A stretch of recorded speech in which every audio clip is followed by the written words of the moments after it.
ఎవరైనా సన్నగా ఉన్నారు అంటే ఆ లడ్డూలు తినండి, ఈ లడ్డూలు తినండి అని అందరూ సలహా ఇస్తుంటారు కదా! నిజంగా లడ్డూల్లో అంత ఆరోగ్యం దాగుందా? వేరుశనగలు, నువ్వులు, బెల్లం ఇలా వేటితో చేసుకున్నా సరే లడ్డూలు ఎంతో కొంత ఆరోగ్యాన్నయితే ఇస్తాయి. కొంత కాదండి, ఎక్కువే ఇస్తాయి. అలాంటి లడ్డూల్లో ఈ అటుకుల లడ్డు కూడా అతి ముఖ్యమైనదే. పిల్లలకి అటుకులతో ఇలా లడ్డూలు చేసి పెడితే చాలా ఇష్టంగా తింటారు.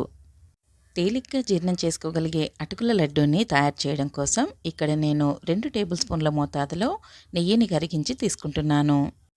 మంటని మీడియం హీట్లో ఉంచి నెయ్యిని కరిగించుకున్న తర్వాత 2 కప్పుల మోతాదులో అటుకులని తీసుకోవాలి. ఇవి దాదాపుగా 300 గ్రాములు. అటుకుల్ని మీరు ఏవి తీసుకున్నా పర్వాలేదు, అవి ఫ్రెష్గా ఉంటే చాలు. అటుకులు అడగంటకుండా జాగ్రత్తగా వేయించుకోవాలి. చివర్లో 4 యాలక బుడ్డల్ని వేసుకోవాలి. లడ్డూలకి మంచి ఫ్లేవర్నిస్తాయి ఇలాచీ పలుకులు. ఇలాచీల్ని కేవలం స్మెల్ కోసం మాత్రమే కాకుండా అవి మంచి అరుగుదలకు కూడా ఉపయోగపడతాయి. ఆయిల్లో డీప్ ఫ్రై చేసుకుంటే లడ్డూలకి ఎక్కువ మోతాదులో నూనె పడుతుంది. అందుకని ఈ విధంగా కొంచెం నెయ్యిలో ఈ విధంగా వేయించుకుంటే చాలా బాగుంటాయి లడ్డూలు. అటుకులు రంగు మారి ఈ విధంగా క్రిస్పీగా తయారైన తర్వాత అరకప్పు మోతాదులో బెల్లాన్ని ఈ విధంగా పరుచుకోవాలి. అటుకుల వేడి బెల్లానికి తగిలి రెండూ కలిపి కొంచెం క్రిస్పీగా తయారవుతాయి. ఇప్పుడు వీటిని మిక్సీ జార్లో మెత్తగా పొడి చేసుకోవాలి. ఈ అటుకుల పొడి అంత మెత్తగా రాదు, కొంచెం రవ్వ రవ్వగానే వస్తుంది. ఒకేసారి ఎక్కువ మొత్తంలో మిక్సీ పట్టుకోకుండా కొద్ది కొద్దిగా మిక్సీ జార్లో వేసుకొని ఈ విధంగా పొడి చేసుకొని తీసుకోవాలి. అటుకులను ఈ విధంగా మెత్తగా పొడి చేసుకున్న తర్వాత స్టవ్ పైన ప్యాన్ పెట్టుకొని జీడిపప్పు, బాదం పప్పు, కిస్మిస్ ఇలా ఏవి అందుబాటులో ఉంటే వాటిని దోరగా వేయించుకోవాలి. ఇక్కడ నేను జీడిపప్పుల్ని తీసుకుంటున్నాను. ఈ ఒక్కటే ఉన్నా పర్వాలేదు లడ్డూల్లో. ఇక్కడ మనం చేస్తుంది అటుకుల లడ్డు కాబట్టి వీటిలో పెద్దగా డ్రై ఫ్రూట్స్ ఏమీ పట్టవు.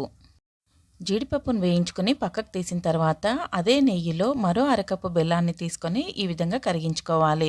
ముందు కూడా మనం అరకప్పు మోతాదులో బెల్లాన్ని తీసుకున్నాము. బెల్లాన్ని మనం పాకం పట్టుకోవాల్సిన అవసరం ఏమీ ఉండదు.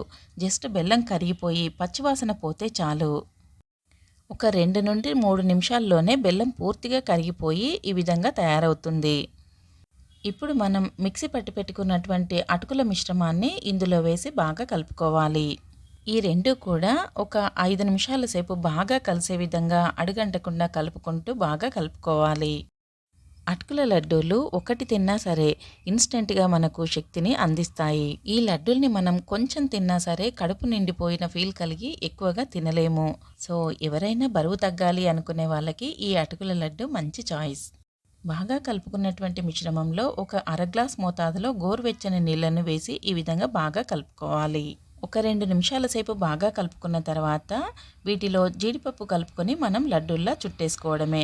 కాస్త గోరువెచ్చగా ఉండగానే వీటిని మనం లడ్డూల్లాగా కట్టుకోవాలి.